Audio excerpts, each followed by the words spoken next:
Hey y'all, so let's keep going. Precepts, instructions, and teachings. So back to Matthew 6, he tells the people listening, he's teaching, Jesus is teaching, and he says in Matthew 6:25, he says, "Therefore I tell you, stop being perpetually uneasy, anxious, or worried about your life." Is he talking to anybody there? Stop being constantly worried, perpetually uneasy or anxious. What shall you eat? What shall you drink? Or what about your body? What you shall put on? Is life not greater in quality than food, and the body far above and more excellent than clothing? And then he says these crazy things, because Jesus tried to talk, not tried, he did. Anything he tried, he did. He talked with analogies and parables or stories that would help people understand. He would present spiritual concepts with natural things, right? So he says, "Look at the birds of the air.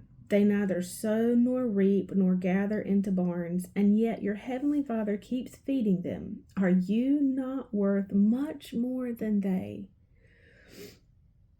And who of you, by worrying and being anxious, can add 1 unit of measure or cubit to his stature, or to the span of his life? Why would you be anxious about clothes? Consider the lilies of the field, and learn thoroughly how they grow. They neither toil nor spin. And yet I tell you that Solomon, in all of his magnificence, his excellence, dignity, and grace, was not arrayed like one of these. But if God so clothes the grass of the field, which is alive today and tomorrow is tossed into the furnace, will he not much more surely clothe you, O you of little faith? Therefore do not worry and be anxious, saying, what are we going to eat? Or what are we going to drink? Or what are we going to wear? For the heathen, the Gentiles, those without God, wish for and crave and diligently seek all these things, and your heavenly Father knows well that you need them all." Here's what I wanted to get to.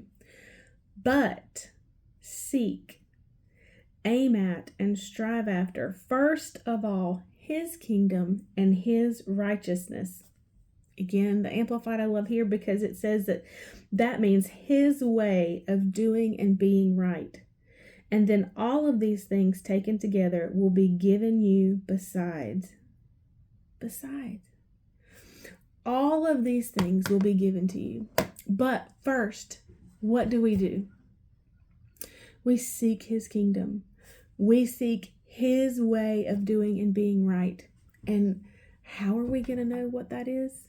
We're going to spend time with him in the Word. So, desiring and finding delight in the law of the Lord, his precepts, instructions, and teachings. That's his way of doing and being right. So a precept is a command or principle intended especially as a general rule of action. A general rule intended to regulate behavior or thought, applied particularly to commands respecting moral conduct. So this is his precepts. We habitually meditate and ponder. Habitually, what does habitually mean, right? It's a habit. It's just the way you always do things. Consistently, repeatedly, persistently, and unthinkingly, that we get so accustomed to, and this his way of doing and being becomes part of our nature, right?